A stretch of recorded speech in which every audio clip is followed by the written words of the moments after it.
Aquí la grabación y adelante. Estábamos en el libro de Crónicas, primer libro de Crónicas, y estábamos viendo dos capítulos eh, que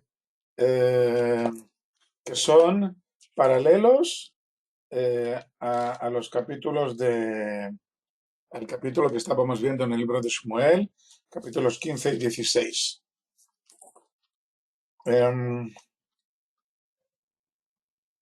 Vamos a ver un segundo. Sí. Bueno, entonces estamos aquí en el capítulo 15, versículo 16, en el primer libro de Crónicas. Y dijo David a los levitas de alzar a sus hermanos los cantores, con instrumentos de música, gaitas, arpas y címbalos, haciendo oír, alzando la voz con alegría. O sea que los jefes de los levitas tienen que señalar a unos cuantos de sus compañeros que sean los músicos y los cantores. Versículo 17, y alzaron los levitas a Hemán ben Yoel y de sus hermanos, a Asaf ben Berejía y de los hijos de Merari, sus hermanos, a Etán ben Cushaya. Y con ellos sus hermanos los segundos, Zechariah ben Yaziel, Shmiramot, Yehiel, Uni, Eliab, Benayah, Maaseyahu, Matitiahu, Elifleu, Miknayahu, Obededom y Yehiel, los porteros. Bueno, aquí veis una lista muy larga de levitas y nosotros nos preguntamos, bueno, pues, ¿qué hace toda esta gente? ¿Para qué me interesa a mí todo esto? Pues como ya hemos comentado anteriormente, los personajes estos que están aquí señalados, Emán, Asaf y Etam, estos eran cantores, no solamente cantores, sino que tenemos varios salmos escritos por ellos, revisados por el rey David, pero escritos por ellos en el libro de los salmos. Y por lo tanto, son importantes. Y vemos aquí que separan entre los cantores y los porteros. Versículo 19. Y los cantores, Emán, Asaf y Etán, con címbalos de bronce para hacer oír, y Zechariah, Aziel, Shmiramot, Yehiel, Uni, Eliab, Maaseyahu, Benayah, con gaitas sobre alamot. Alamot es otro tipo de instrumento musical o de un tipo determinado de música, un tipo determinado de música que nosotros desconocemos. Por el hecho de desconocerlo, y ya lo desconocían desde hace siglos, en el Talmud, cuando vienen a explicar los salmos que empiezan con esta palabra, con alamot, dicen que alamot en realidad es el plural de dos sustantivos o de muchacha, alamot, muchachas, en singular alma, alma es una muchacha, en plural alamot, o, aguantar fuerte, alamot, mundos, el mundo actual en que vivimos y el mundo futuro. No me voy a meter en esto ahora, nosotros continuamos con la lista de los levitas, vamos a leerlo rápidamente porque no tiene mucho peso aquí. Matitiao, Elifleu, Mekneyau, Obededom y Azariao con arpas sobre la octava, arpas de 8 cuerdas para dirigir, y Kenaniao, jefe de los levitas en cargo, guiaba el cargo porque entendía, él era bueno en esto, era el director de la orquesta y él era el que dirigía todo esto.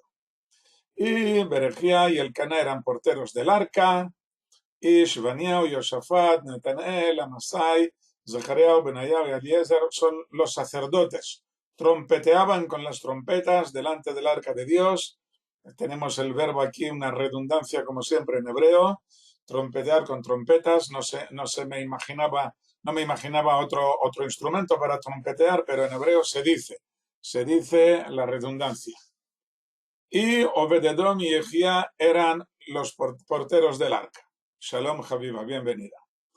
Vemos aquí que el nombre de Obed Edom se repite una y otra vez. Le dan mucha importancia a este señor por el hecho de haber estado dispuesto a recoger el arca durante 3 meses, el tiempo que tuvo David para prepararse para el segundo traslado del arca, salirse del trauma en que estaba y traerse el arca por fin al patio de su casa. Versículo 25, y ocurrió David y los ancianos de Israel y los capitanes de los miles, los que iban a subir el arca del pacto del Señor desde la casa de Obed-Edom con alegría. Y sucedió, al ayudar Dios a los levitas, porteadores del arca del pacto del Señor, sacrificaron 7 novillos y 7 carneros. Y aquí hay que ver algo interesante que ocurre aquí. Aquí habla, vamos que cambie la página, aquí habla de 7 novillos y 7 carneros. En el libro de Shmuel dice que degollaron un toro y un cebado, un carnero cebado, un grueso lo llama la Biblia de Ferrara. Y que esto, o sea que degollaban un toro y un carnero cebado a cada 6 pasos. Y aquí no dice que fuera a cada 6 pasos. Una aparente contradicción, como hay muchas que solo son aparentes, porque no se trata de lo mismo.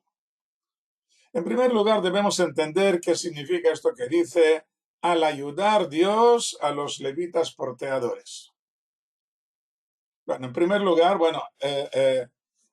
vamos por parte. Al decir que Dios ayudaba a los levitas porteadores, entonces fue cuando sacrificaron, llevaban el arca desde la casa de Obed-Edom al patio del palacio del rey David. Es la segunda parte del traslado del arca. Bueno, entonces, aquí dice que al ayudar Dios a los levitas porteadores, sacrificaron los 7 novillos y 7 carneros. Y luego, en el libro de Shmuel añade que a cada 6 pasos fueron sacrificando un toro más y un carnero cebado. Pero ahora tenemos que explicar qué significa esto de al ayudar Dios a los levitas porteadores. ¿Qué significa esta frase? Hay un midrash muy duro que dice que al principio el arca alzaba a los porteadores y los arrojaba muertos al suelo. Eliezer dice que no oyen nada, pero vosotros sí que me oís, ¿verdad? Bueno, entonces ¿será que Eliezer lo tiene mal? Sí, tiene que corregírselo.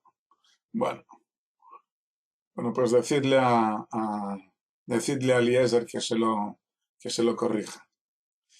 Bueno, entonces vuelvo al Midrash. El Midrash dice que el arca alzaba a los porteadores y los arrojaba muertos al suelo.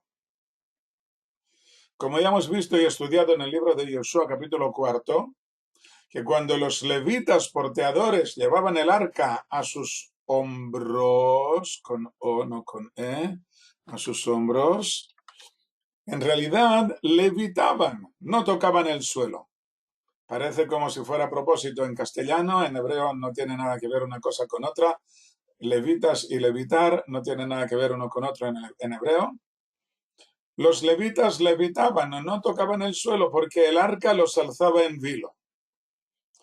Hemos mencionado que los 4 porteadores miraban en dirección al arca, por lo que los que iban delante tenían que andar marcha atrás.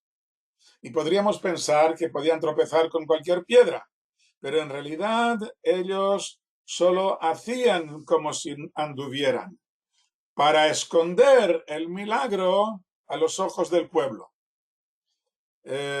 Los milagros hay que esconderlos, los milagros no hay que hacerlos públicos.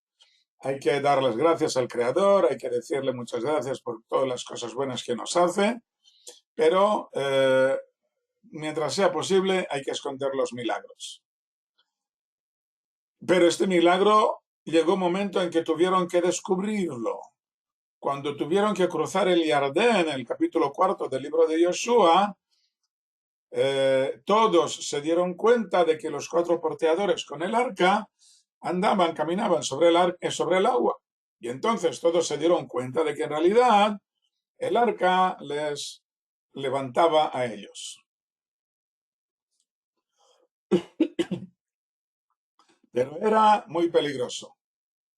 Cualquier despiste podía costar la vida del levita que porteaba el arca. Al revisar los censos que aparecen al principio y al final del libro de Bemidbar, capítulos 2 y 3 y capítulo 26, nos damos cuenta de que en todas las tribus hay grandes cambios en miles de personas. El pueblo iba creciendo en los 40 años de camino, mientras que en la tribu de Leví en realidad solo hay 700 personas más. ¿Dónde está el crecimiento natural en estos 40 años? El Midrash dice que el motivo es que el arca se comía a los hijos de Kehat. Aquellos que no se concentraban en su trabajo de porteadores caían fulminados por el arca. El Midrash se refiere a que al principio, durante los viajes que hizo Israel por el desierto, hubo casos en que el arca alzaba a los porteadores y los arrojaba muertos al suelo. Algo parecido ocurrió con la muerte de Uzá, como ya hemos visto. Pero luego, después de que David estudiara el tema correctamente y ordenara a los porteadores que alzaran el arca sobre sus hombros, ya no hubo más accidentes. Y entonces fue cuando David ofreció 7 novillos y 7 carneros. Puesto que después de ver caer a Uzá, los levitas llegaban bien concienciados y preparados y no tuvieron que sufrir más pérdidas. A esto se refiere cuando dice al ayudar Dios a los levitas porteadores, que los alzó en vilo sin que nadie cayera de la levitación. Seguramente iban relevándose cada corto trecho, se parece un poco a las marchas que hizo en el ejército israelí cargando la camilla del herido sobre los hombros. Íbamos a marchas forzadas de noche y cuando uno se cansaba, emitía un suave silbido para que alguien le relevara. Así me imagino yo que harían los levitas. Cuando uno sentía que ya no podía aguantar más la tensión, llamaría a otro que le sustituyera, que si no lo hacían rápidamente existía el peligro de que tuvieran que enterrarlo. Y aquí el momento de precisar que todos los levitas mencionados al principio del capítulo, de todos ellos, solo los descendientes de Kehat podían portear el arca, mientras que a los de las otras ramas de levitas quedaba la parte musical y luego también pudieron participar como guardianes, pero para portear el arca únicamente los descendientes de Kehat. Leví, como ya sabemos, tuvo 3 hijos, Gershon, Kehat y Merari. Solamente los kehatitas podían transportar el arca.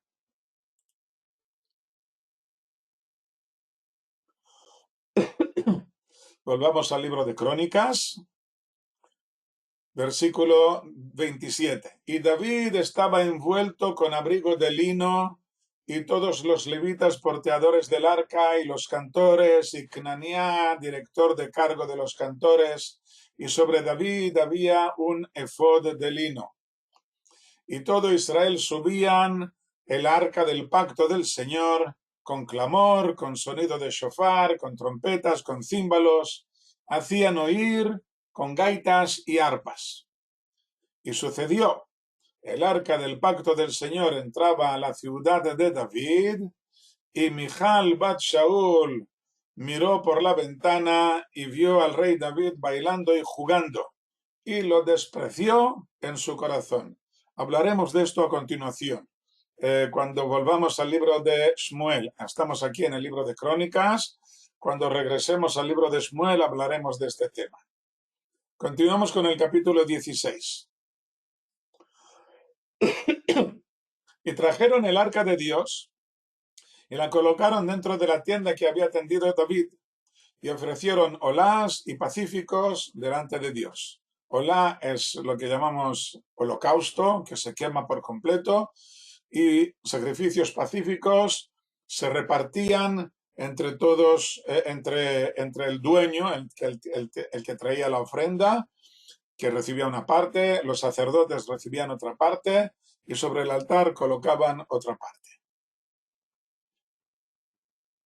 Y acabó David de subir la olá y los pacíficos, o sea, de ofrecerlos, y bendijo al pueblo en nombre del Señor.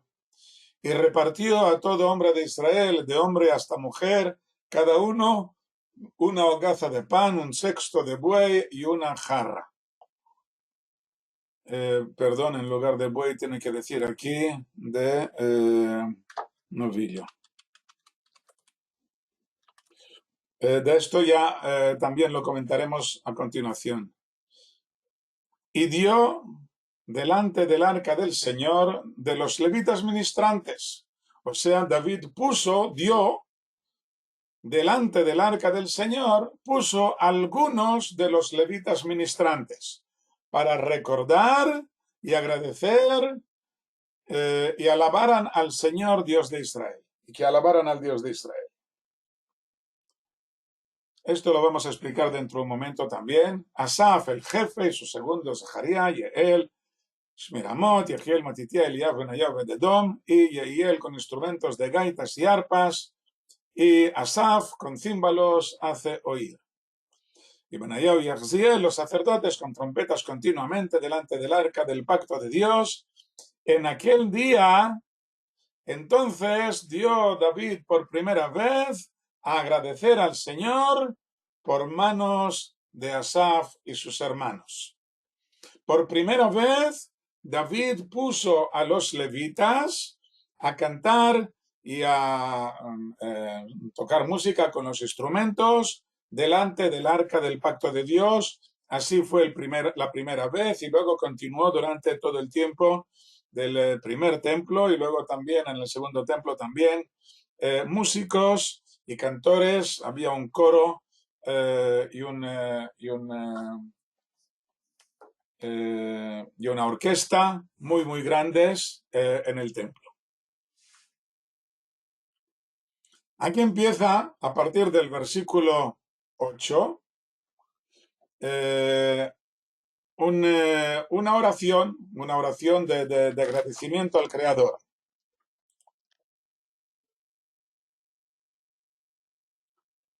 David establece una alabanza que debe ser recitada a diario ante el Creador.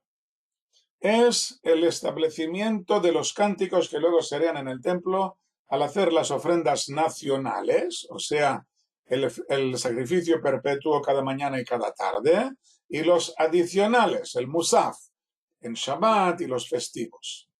Nosotros leemos toda esta alabanza en nuestra oración matutina antes de Baruch Sheamar. Nuestros sabios buscaron textos que nos relacionaron en nuestro día a día con los grandes acontecimientos de nuestra vida nacional, en especial los que están directamente relacionados con la presencia divina en nuestro mundo. Y uno de los mejores ejemplos es este canto de alabanza al Creador al trasladar el arca al centro de la nación, a la nueva capital del reino. En esta oración alabanza se habla del cuidado especial que tiene el Creador para con su pueblo. Habla de los patriarcas que cuando aún vivían en un país que no les pertenecía y Dios les prometió que se lo daría a sus hijos.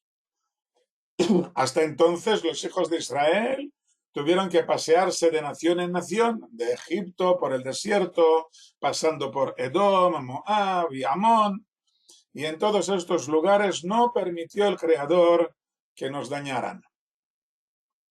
Luego habla de la diferencia entre el Creador y los dioses de las otras naciones. Todo esto eran acontecimientos que David atestigua por propio conocimiento o por tradición recibida de sus padres y maestros. Casi al final de esta oración pide que Dios nos reúna de entre todas las naciones. Aquí ya entra en una profecía que prevé la diáspora y la necesidad de reunir de nuevo a los miembros dispersados de nuestro pueblo.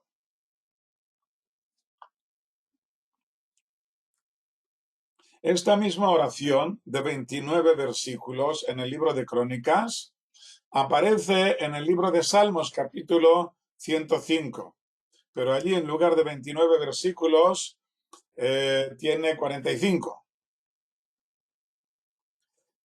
con un cambio significativo. En el versículo 16 del Salmo y hasta el final, se separa el Salmo de lo que dice en el libro de Crónicas, puesto que el Salmo pasa a hablar de las plagas de Egipto durante los últimos 29 versículos que viene a continuación del versículo 16. Mientras que nuestro capítulo de Crónicas añade solo otros 14 versículos en los que habla de la gloria del Creador frente a los ídolos y acaba con la profecía que hemos mencionado del retorno de los dispersos. No tenemos ahora el tiempo para dedicarnos a examinar con detalle estos dos textos y el motivo de las diferencias. Si Dios quiere, encontraremos otra ocasión para hablar de estas diferencias, puesto que hay otro texto doble casi al final de nuestro libro de Shmuel, o sea, uno de los últimos capítulos del libro de Shmuel, que tiene su paralelo en los Salmos, pero con varias diferencias. Y cuando lleguemos a esto, tendremos que explicar a qué vienen estas diferencias. De momento lo dejamos así. Bueno, pues veamos este salmo de agradecimiento que está en el libro de Crónicas. Supongo que sí, parece que sí. Parece que, bueno, no se sabe exactamente de dónde, a qué tribu pertenecían los etíopes. Está claro que pasaron muchas generaciones desde que fueron exiliados. Parece ser que fueron exiliados ya en tiempos del primer templo, al finales del primer templo. Pero resulta un poco difícil saber de qué tribu eran exactamente. La tribu de Dan era la que estaba más al norte y Etiopía está al sur. Por lo tanto, parece un poco extraño. Además, está claro que al principio fueron exiliados a Siria. Y no, a la salida de Egipto, no, claro que no. No se desgajaron en el desierto, no, en absoluto. Llegaron a la tierra de Israel y luego en el primer destierro se fueron dando tumbos desde Ashur, desde Asiria, hacia Etiopía. Bueno, volvamos a nuestra oración, este salmo, esta bendición que supongo que vosotros ya la conocéis, porque está en la oración diaria por la mañana. Agradeced al Señor, invocad su nombre, haced conocer entre los pueblos sus obras, cantadle, entonadle, hablar de todas sus maravillas. Gloriaos en su santo nombre, alégrese el corazón de los que buscan al Señor. Investigad al Señor y su fortaleza, buscad su rostro continuamente. Aquí nos da instrucciones de lo que hay que hacer, o sea, hay que investigar al Señor, hay que fijarse en lo que hace en cada momento. Recordad las maravillas que ha hecho, sus prodigios y los juicios de su boca. Simiente de Israel, su siervo, hijos de Jacob, sus escogidos. Él es el Señor nuestro Dios, en toda la tierra están sus juicios. Recordad por siempre su pacto, la palabra que ordenó a 1000 generaciones, que hizo con Abraham y su juramento con Isaac, y lo confirmó a Jacob por estatuto a Israel como pacto eterno, diciendo: a ti te daré la tierra de Canaán, porción de vuestra heredad. Y esto ocurrió mientras que los patriarcas aún eran poca gente y estaban habitando temporalmente en la tierra de Canaán. Luego le explico, Lupe. Versículo 18, diciendo, a ti te daré la tierra de Canaán, porción de vuestra heredad, siendo ellos hombres de número pocos y habitando en ella, se refiere a que habitaban poca gente en la tierra de Israel antes de emigrar a Egipto. Y andaban de nación en nación y de un reino a otro pueblo, esto es cuando salieron de Egipto, y no permitió que nadie los oprimiera, y reprendió por ellos a reyes, no toquéis a mis ungidos, y a mis profetas no hagáis mal. Cantad al Señor toda la tierra, albriciad de día en día su salvación. Contad entre las naciones su gloria, entre todos los pueblos sus maravillas. Porque grande es el Señor y muy alabado y temible es Él sobre todos los dioses. Versículo 26, porque todos los dioses de los pueblos son ídolos y el Señor los cielos hizo. Gloria y majestad ante Él, poder y alegría en su lugar, dad al Señor familias de los pueblos, dad al Señor gloria y poder, dad al Señor la gloria de su nombre, alzad ofrenda y venid delante de Él, postraos al Señor en la majestad de santidad, temblad ante su presencia toda la tierra, también afirmado está el mundo para que no se conmueva. Alégrese el cielo y regocíjese la tierra, y digan entre las naciones, el Señor reina. Ruja el mar y cuanto contiene, regocíjese el campo y todo lo que hay en él. Entonces cantarán los árboles del bosque delante del Señor porque viene a juzgar la tierra. Agradeced al Señor porque es bueno, porque para siempre es su misericordia. Y decid, sálvanos Dios de nuestra salvación y júntanos y líbranos de las naciones para agradecer a tu santo nombre, para gloriarnos en tu alabanza. Bendito sea el Señor Dios de Israel desde la eternidad hasta la eternidad. Y dijeron todo el pueblo, amén, y alabar al Señor. Bueno, esta es la oración en sí. Ya la he explicado más o menos, las tres partes que tiene, y nosotros lo dejamos así y pasamos al tema siguiente. Antes de continuar, pues voy a contestar a la pregunta de Lupe. Parece una contradicción con lo que he dicho antes de no hablar de los milagros. Son dos cosas diferentes. Una cosa es cuando ocurre un milagro. Me está ocurriendo un milagro en este momento, hay que ocultarlo. Hay anécdotas de grandes personajes de las cuales yo he oído en segunda persona, no en primera persona, de personas que lo han visto. Por ejemplo, un gran rabino, el gran rabino de Israel que murió ya hace varios años, el rabino Mordejai Eliyahu, que nunca había moscas a su alrededor. Nunca había moscas a su alrededor. Y un día una persona le comentó esto, le dijo, ¿cómo es que alrededor de usted nunca hay moscas? En aquel momento apareció una mosca para esconder el milagro. O casos de que abrían libros exactamente por la página que necesitaban. Y ellos hacían a propósito, hojeaban una página adelante y una página atrás para que la gente no se diera cuenta de que habían abierto exactamente la página que necesitaban. Estos son pequeños milagros que nosotros queremos esconderlos porque son favores que nos hace el Creador y no tenemos por qué hablar de ellos en voz alta y en realidad alabarnos a nosotros mismos por ser dignos de recibir tal milagro. Por otra parte, tenemos cuando ocurre, por ejemplo, un accidente o una enfermedad grave, que todos saben que ha ocurrido algo y nos hemos salvado por milagro. Entonces, esto es algo que todos lo saben. Entonces sí que podemos especificar cómo ha ocurrido exactamente este milagro, qué había ocurrido antes, qué había ocurrido después, cómo fue que el coche se estrelló y no, y no me ocurrió nada, etcétera, etcétera. Esto sí, cuando es algo que todos lo saben, entonces tengo que especificarlo y intentar entender eh, los motivos, lo que sea yo capaz de entender de todo esto. Muy bien, vale. Sigamos, versículo 37.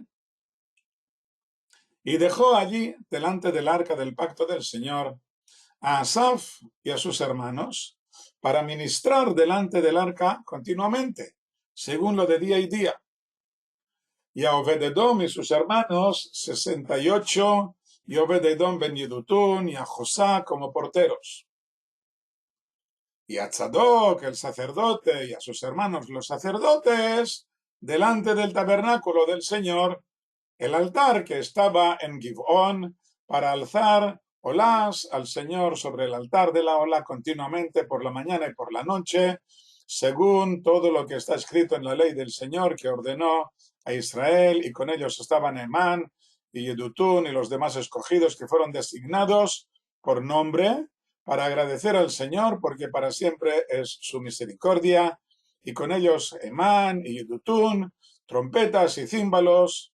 O sea, Emán y Yedutún tenían trompetas y címbalos para hacer oír, instrumentos de los cánticos de Dios, los hijos de Yedutún para la puerta, y se fueron todo el pueblo, cada uno a su casa, y se giró David para bendecir a su casa. No, este Sadoc no tiene nada que ver, hay una diferencia de casi 1000 años entre uno y otro. Delante del arca. Sigue la extraña división. Los levitas estarán ante el arca, en la tienda que había tendido David en el patio de su casa, cantando y alabando, mientras que los sacerdotes se fueron al tabernáculo que estaba en Gibón, y allí ofrecían sobre el altar los sacrificios perpetuos, los 2 corderos diarios, y lo que se añadía en las fiestas, el musaf. Se ha roto la armonía que había en el tabernáculo, que reunía en un solo lugar 2 elementos muy diferentes e incluso opuestos: el arca y el altar. El arca es el medio por el que la Shejinah, la presencia divina, desciende para reposar entre nosotros, de arriba a abajo.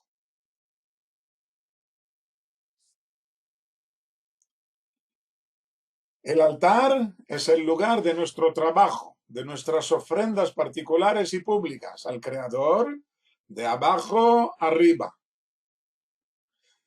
A pesar de no ser iguales, se reúnen en un solo lugar, el tabernáculo. Más aún, el tabernáculo se construye alrededor del arca. Pero el arca debía salir del tabernáculo cada vez que salían hacia una nueva estación durante el tiempo que pasaron en el desierto, los 42 viajes que hicieron allí. El arca tenía que salir del tabernáculo, desmontaban el tabernáculo. Y esto provocaba un terremoto espiritual que está señalado en la Torá por medio de un apartado muy especial con un signo extraño antes y después. Podéis verlo aquí, este signo de aquí, 2 signos raros que señalan antes y después. Al llegar a la tierra prometida, también salía el arca del tabernáculo para acompañar a los soldados que iban conquistando nuevas zonas. Y así dice el libro de Bemidbar, capítulo 10, que es el que tenemos aquí en la foto, versículos 15 y 16. No 36, 15 y 16. Y ocurría, no, perdón, al revés. 35 y 36, esta es la equivocación. 35 y 36. Y ocurría al viajar el arca, decía Moshe: Levántate, Señor, y se dispersen tus enemigos, y huyan quienes te odian de ante ti. Y al reposar, decía, regresa, Señor, en miríadas de miles de Israel. Estos dos versículos son los que están aquí en medio entre estos dos signos especiales.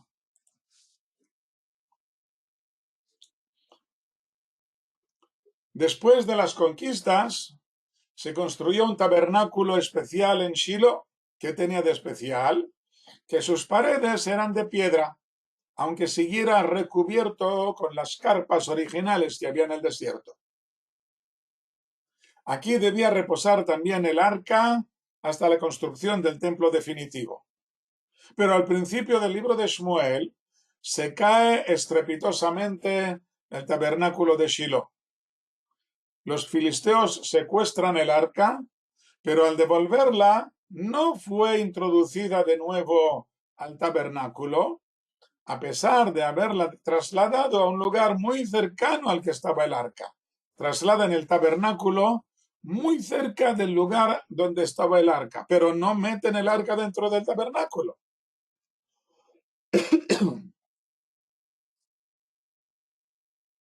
En realidad podemos decir que el arca es el verdadero protagonista de nuestro libro. Hay varios posibles protagonistas en la primera parte del libro, pero Shmuel muere ya en el capítulo 25 y Shaul muere al final de la primera parte, mientras que David no aparece hasta el capítulo 16. El único que está presente y protagoniza desde el principio hasta el final de la segunda parte del libro de Shmuel, durante todo el libro de Shmuel, el único protagonista es el arca, en su destierro. Los 20 primeros años en el primer libro de Shmuel está en Kiriat Yarim, y los siguientes 44 años en el segundo libro de Shmuel, que estará en casa de David. ¿Cómo es posible que se la lleven los filisteos? Bueno, esto ya lo vimos hace varios capítulos, cuando hablamos de esto en el primer libro de Shmuel. No vamos a repetirlo ahora, Vicenta. El hecho de que los sacerdotes que estaban encargados de guardar el arca y de servir el arca en el templo y luego en el campamento militar, el hecho de que estos sacerdotes fueran personas que no se comportaban debidamente, esto hace posible que los filisteos se llevaran el arca, pero sufrieron mucho y no tardaron mucho en devolverla. Bueno, de todos modos, nosotros vemos que en este libro de Shmuel, primera y segunda parte, el arca sale del tabernáculo y no regresa al tabernáculo hasta el final del libro.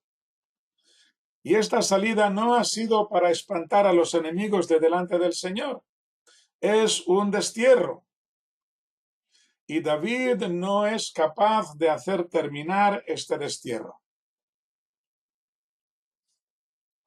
Veremos en el capítulo siguiente del libro de Shmuel que no fue del todo culpa suya de David. Está claro que todo lo que le ocurra al arca, no podemos prescindir de la directriz escondida del Creador. Su mano ha impedido que se reúnan el altar y el arca, y seguirá impidiéndolo unas décadas más. ¿Podremos descubrir el motivo? Pues ya veremos.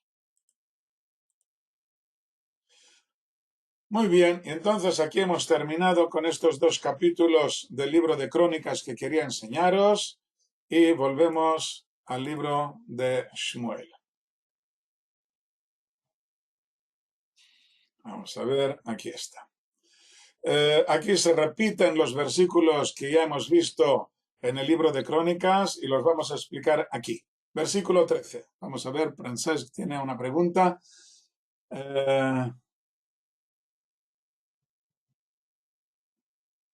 manifestación majestática, pues ya lo vimos que el ídolo, puedes revisarlo, el ídolo Dagón que estaba en Ashdod se cayó de bruces delante del arca, lo levantaron y cayó por segunda vez y se rompió en pedazos, y luego las plagas que hubo en todo el campo filisteo durante 7 meses. Esta es la manifestación majestática que tú preguntas. Volvamos a nuestro libro de Shmuel, el segundo libro de Shmuel, capítulo 6. Y hemos llegado al versículo 13. Y sucedió que cuando anduvieron los portadores del arca del Señor 6 pasos, sacrificó un toro y un cebado. Esto ya lo hemos explicado antes, que en el libro de Crónicas habla de 7 novillos y 7 novillos y 7 carneros, y aquí habla de un toro y un cebado. Hemos explicado ya el motivo de la diferencia. Y David cabrioleaba con toda su fuerza delante del Señor. Y David ceñía un efod de lino. Y David y toda la casa de Israel subían el arca del Señor con clamor y sonido de shofar. Y sucedió que el arca del Señor entraba a la ciudad de David, y Michal bat Shaul miraba desde la ventana y vio al rey David brincando y cabrioleando delante del Señor, y lo menospreció en su corazón. Y trajeron el arca del Señor y la colocaron en su lugar dentro de la tienda que le había tendido David, y alzó David olás delante del Señor y pacíficos. ¿Qué significa esto de cabriolear?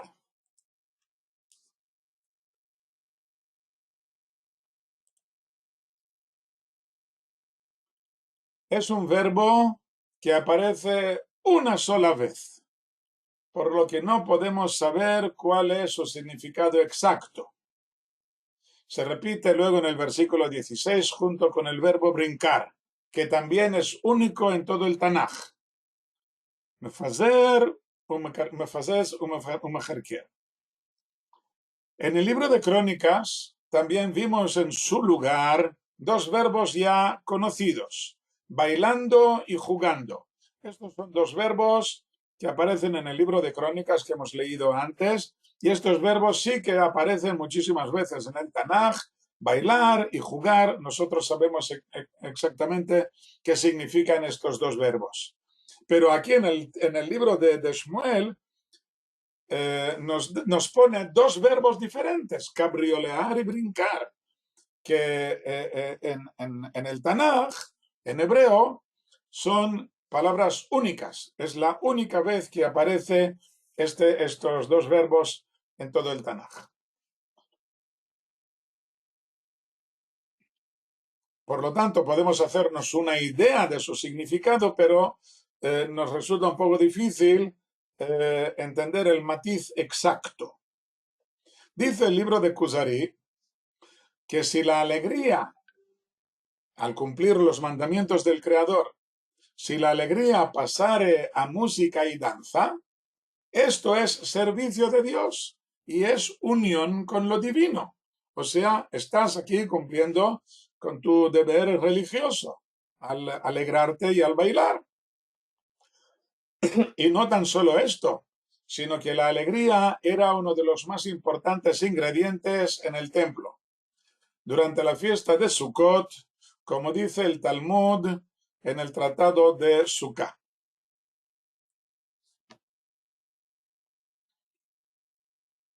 ¿Quién no ha visto la alegría de la extracción, Beta Shoeva, la extracción del agua, como veremos a continuación? Quien no ha visto la alegría de la extracción, no ha visto alegría en su vida. En la segunda noche de Sukkot, descendían al patio de las mujeres, y hacían grandes arreglos. Grandes almenaras de oro había allí, con 4 recipientes en lo alto y 4 escaleras en cada una, y 4 jóvenes sacerdotes que subían recipientes de 120 log, que son unos 40 litros, es muchísimo, que vertían dentro del recipiente, o sea, 120 log de aceite para encender allí las mechas, con grandes mechas con las que se encendía el fuego. Y no había patio en Jerusalén que no se iluminara con la luz de la extracción. La extracción es cuando iban en la fiesta de Sukkot, extraían agua del manantial que había junto a la ciudad de Jerusalén, como ya hemos visto este manantial, el manantial de Gijón, y traían el agua para derramarla sobre el altar a la mañana siguiente. Los justos y los hombres de acción bailaban con antorchas de fuego en sus manos y decían ante ellos canciones y alabanzas. Dicen de Rabban Shimon ben Gamliel, que era el presidente del tribunal, que cuando se alegraba en la alegría de la extracción, tomaba 8 antorchas de fuego y lanzaba una y atrapaba la otra sin que se tocaran entre ellas. Y cuando se postraba, clavaba los pulgares en el suelo y se inclinaba para besar el suelo y se levantaba y no había nadie más que pudiera hacerlo. Hacía flexiones sobre los pulgares. Esto es bastante difícil. El Talmud explica que solo los grandes sabios podían bailar ante el Creador en el templo y que todos los demás venían solo como espectadores. En las bodas judías son famosas las actuaciones de los mismos rabinos y maestros que vienen a alegrar a los novios, no solamente con bailes, sino también con juegos malabares, como la famosa danza de las botellas, en la que bailan con una botella sobre la cabeza o con una antorcha encendida sobre la nariz. Con esta descripción, tal vez podamos hipotetizar lo que hizo David, según lo que dice en el libro de Crónicas, que estaba bailando y jugando. Que no se trata solo de bailar, sino que hacía juggling, de la misma raíz de jugar, malabarismos, al igual que dice el Talmud sobre Rabban Shimon ben Gamliel, y como vemos en este grabado de hace unos 3.800 años, en la tumba del gobernador Geti, en Beni Hassan, a unos 270 kilómetros al sur del Cairo. También las cabriolas podrían tratarse de unos saltos acrobáticos, siendo que la raíz usada, carcar, está emparentada con quicar, que significa acercar, rodear, voltear. O sea, iba dando vueltas, iba dando saltos. Esto es lo que debió alarmar a su mujer Mijal, que lo veía todo desde su ventana. Seguramente se trataba de un trabajo de esclavas, como se ve en este dibujo egipcio, o por lo menos de personas menospreciadas. En realidad no faltan salmos en los que David añade el tema de la música y la danza en el servicio divino. Así podemos ver 2 ejemplos. Salmo 144, Dios, un cántico nuevo te cantaré, con gaita y decacordio te entonaré. Decacordio es una guitarra con 10 cuerdas. O en el Salmo 150, el último salmo, y baile. Aquí os he traído, vaya, se ha ido la voz, no se oye, ay, ay, ay. Sí se oye, ahora sí, bueno, recuperada. El Salmo 150, el último salmo. Alabadle con el sonido del shofar, alabadlo con gaita y arpa, alabadle con adufle y baile, alabadlo con instrumentos y órgano, alabadle con címbalos sonoros, alabadlo con címbalos resonantes. Aquí os he traído una foto de los adufles.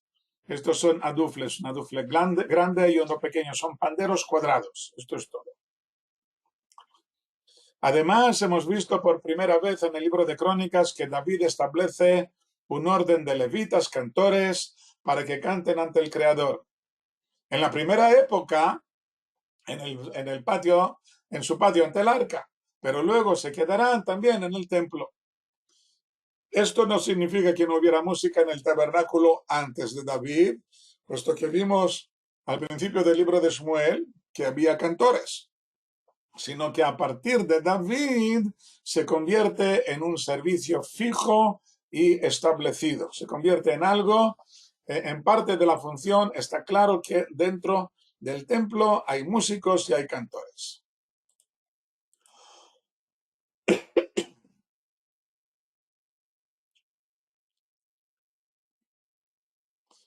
Volvamos al libro de Shmuel.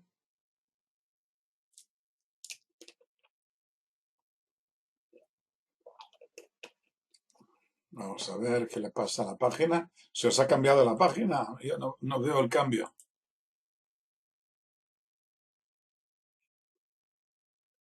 Estamos en el libro de Shmuel. Ahora veo. Versículo 19. Y repartió a todo el pueblo, a toda la multitud de Israel, desde hombre hasta mujer, una torta de pan, un sexto de novillo y una jarra.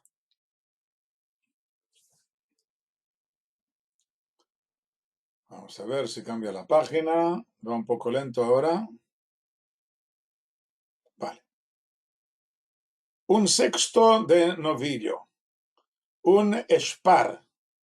Se traduce aquí como un sexto de novillo. Es una palabra que solo vemos aquí y en el pasaje paralelo en el libro de Crónicas, sin que podamos compararlo a otro texto para saber su significado exacto.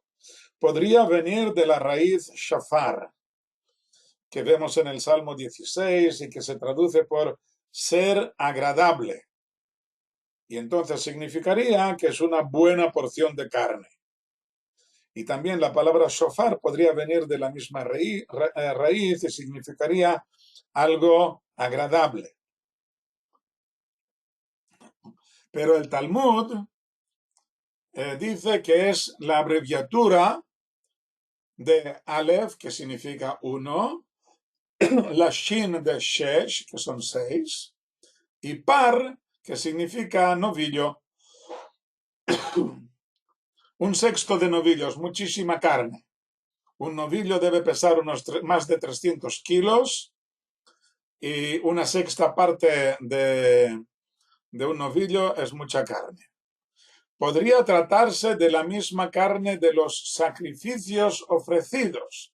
Hemos visto que iba ofreciendo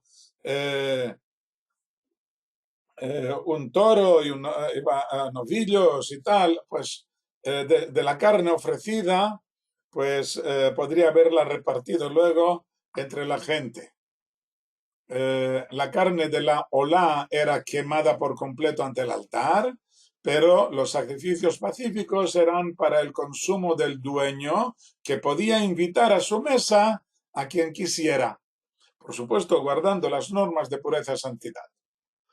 Siendo que hemos visto que sacrificó gran cantidad de animales, es de suponer que podía permitirse el lujo de repartir su carne entre los participantes. Ya que estamos, debemos decir que en España se llama novillo a la res desde sus 2 a sus 4 años.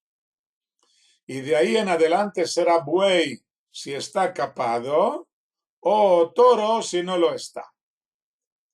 Según el Talmud, el novillo par tiene entre 2 y 3 años, no entre 2 y 4 como dicen en España, sino entre 2 y 3 años. Y de ahí en adelante es el toro, shor. Está terminantemente prohibido por la Torá esterilizar a los animales, castrarlos, a cualquier tipo de ser vivo, por lo que nunca habría lo que en España llamamos el buey, que el buey está capado, y si lo vemos escrito, será tal vez porque antiguamente el vocabulario sería diferente o porque quien lo escribió no lo tuvo en cuenta. Pero aún así hay otra noción en hebreo que yo no sé cómo traducir al castellano y por esto lo he dejado en bueyes. Y esta palabra es el colectivo, bakar, que sería algo como ganado vacuno, pero que la Torah la usa muchísimas veces y lo usa en singular como si fuera un solo animal cuando está claro que se refiere a un ganado, a varios, dos o más. Por ejemplo, el versículo que hemos visto, los dos bueyes o los dos toros que iban, que estaban atados al carro sobre el que estaba el arca. Entonces, ahí se usa la palabra el colectivo bakar, y yo lo he traducido por bueyes, porque no tenía una palabra mejor. No voy a poner cada vez el ganado vacuno, porque no suena bien. Y por esto lo dejé en bueyes. En cuanto a la jarra de vino, aquí mencionada, se refiere a una jarra que contiene unos 700 centímetros cúbicos de vino, más o menos como una botella normal. La que veis aquí es una foto en esta botella. De la foto es un Cabernet Sauvignon de Shiloh, de aquí, de los campos que están al lado de mi casa, que ganó una medalla en la competición nacional de Best Value hace 4 años o 5 años ya. Los vinos de Shiloh son muy buenos y bastante caros. Este creo que vale solamente unos 20 y pico de euros, pero los hay de muchos más caros. Ok.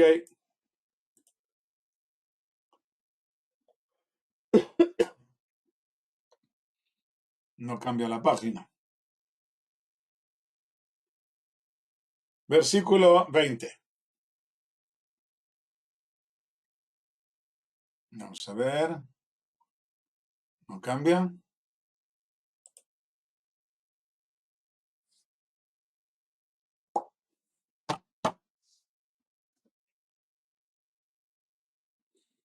Bueno, yo empiezo la explicación y que se cambie cuando quiera. Versículo 20. Y regresó David para bendecir su casa. Y salió Mijal bat Shaul al encuentro de David y dijo: ¡Qué honrado es hoy, rey de Israel, que se ha descubierto hoy a los ojos de las siervas de sus siervos, como descubrir se descubre uno de los ociosos! Y David dijo a Mijal: delante del Señor, que me escogió a mí más que a tu padre, y que a toda la casa, que a toda su casa, para ordenarme por príncipe sobre el pueblo del Señor, sobre Israel. Y jugué delante del Señor, y me humillo más que esto, y me rebajo a mis ojos, y con las criadas que has hablado, con ellas me honro. Y Mijal bat Shaul no tuvo hijo hasta el día de su muerte.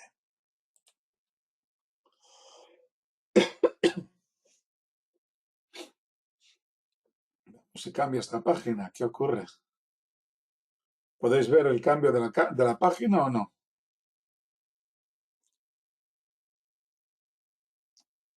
Una página titulada ¿Qué honrado es hoy? ¿Podéis verla? ¿O se ha quedado atascado?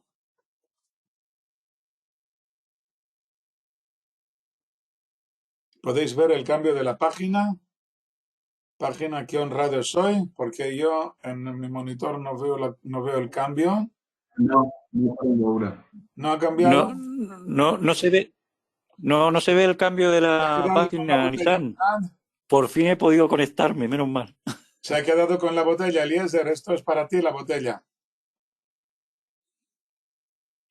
Ah, bueno, ahora cambió. Vale. Es que la botella era para mí. Ahora ha cambiado. ¿Qué honrado es hoy? No le he puesto signo de puntuación, ya que puede entenderse de dos modos completamente diferentes. Podríamos pensar que debe ponerse un signo de interrogación. ¿Qué tiene de honrado y de especial este día para que te presentes y para que te comportes de este modo? Pero nuestros sabios dicen que era una exclamación sarcástica. ¡Qué día tan honrado y especial para que te presentes de este modo! Solo de este modo se comprende que David le respondiera de un modo tan crudo y que ella recibiera igualmente un castigo divino. Cuidado, el sujeto de la frase es hoy y no el rey de Israel, como traducen casi todas las Biblias. En traducción libre diríamos, ¡qué día tan especial! Puesto que en este día el rey de Israel se ha descubierto como un idiota ante los ojos de las esclavas. El verbo descubrirse mencionado aquí no quiere decir que fuera desnudo o medio desnudo, por supuesto, ya que dice que vestía un abrigo de lino. En el libro de Crónicas dice que vestía un abrigo de lino y aquí dice un efod de lino. Sino que significa que al saltar y brincar se descubrían sus piernas de un modo que no suele hacerse. La traducción aramea dice que descubrió los pies, que iba descalzo.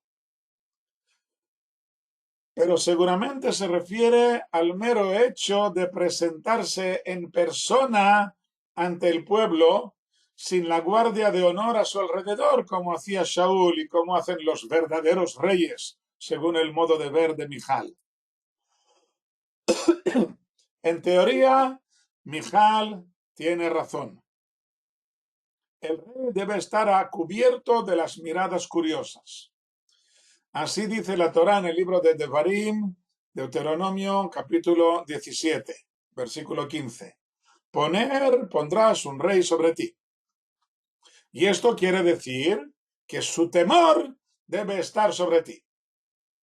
El Talmud dice que no puede venir cualquiera a verle al rey cuando está comiendo, ni decir que tampoco puede venir cuando se está duchando o cuando se corta el cabello. No hay que exagerar como el rey de Tailandia, que tiene a todos sus siervos arrastrándose a su alrededor, pero sí que cuando viene alguien a verle, aunque sea el profeta, está obligado a postrarse cuerpo a tierra, aunque luego puede levantarse y hablar normalmente.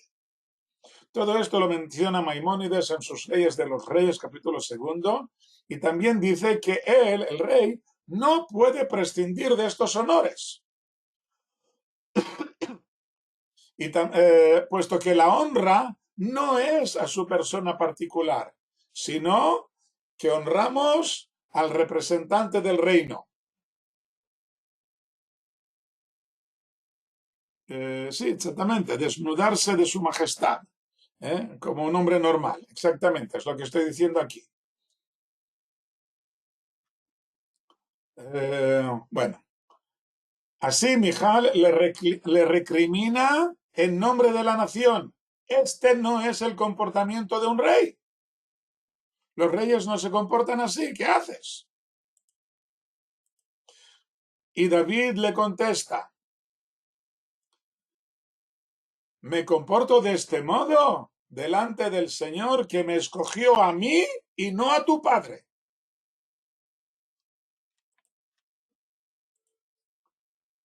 Dice David que este precisamente es el motivo por el que el Creador le prefiere a él y no a Shaul y a su familia. Shaul se comportaba como un rey. Creo que los hermanos y sobrinos de David también tenían este mismo concepto de rey. La imagen que podamos tener del zar ruso o del Negus etíope o del Shah de Persia, una figura rígida, rodeada de lujo y esplendor, comportándose siempre según las exigencias de la etiqueta. David puede y debe hacerlo, como le exige la misma Torá. Pero hay momentos en que la etiqueta según él la entiende, exige que se baje del trono y que se ponga a bailar y cabriolar, cuando se lo debe al Creador. David ha sufrido un trauma muy fuerte con la muerte de Uzá y ha comprendido que quién soy yo ante el amo del universo. Yo soy rey, pero él es el rey de reyes. David se autoanula, se borra por completo ante el Creador. Le rinde los honores por medio de la enorme alegría de vida al mero hecho de que el amo del universo se digne residir entre nosotros, que venga a vivir en el patio de su propia casa. Y esta alegría desbordante es de sumo agrado al Creador. Es lo que marca la diferencia entre la figura de David y la de cualquier otro rey en toda la historia de la humanidad hasta que venga el Mashiach. No hay punto de comparación, que me escogió a mí. No es una vergüenza para mí, dice David, el hacer lo que hice.